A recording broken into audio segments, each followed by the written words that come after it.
இவர் எங்கேருந்தோ வந்திருக்காரு, புது வரவு. நம்ம தெருவுக்குள்ளே வந்து நம்ம வீட்டுக்கிட்ட வந்து நின்றுட்டுருக்காரு. மித்து போய் தூக்கிட்டு வந்திருக்கா இந்த குட்டி நம்ம வீட்டு வாசலில். அதிகபட்சம்னா இது ஒரு 25 நாள் 30 நாளுக்குள்ளே இருக்கிற குட்டி தான். எலும்பெல்லாம் தெரியுது. குழந்தை பசியாக ரொம்ப நாள் சாப்பிடாமல் இருந்திருக்க போல இந்த சின்ன குட்டி.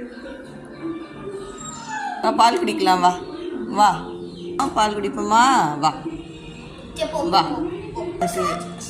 உடம்பு ஃபுல்லாக எலும்பும் தோலும் தான் இருக்குது. மித்து தூக்கினோன்னா அவ்வளோ பாசமாக பக்கத்தில் உட்காந்துச்சு பாருங்கள். சாப்பிட்டு ரொம்ப நாள் ஆகுது போல். ஃபுல்லாக எலும்பு தான் தெரியுது.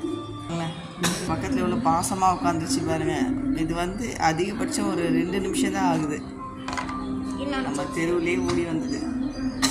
உடம்பு ஃபுல்லாக எலும்பு மட்டும்தான் தெரியுது. பாவமாக பார்க்குது. பால் கொடுப்போம். எத்தனை நாள் கழித்து பால் குடிக்குதுன்னு தெரியல. அப்படியே குடிச்சிச்சு. சரி, அப்போ இந்த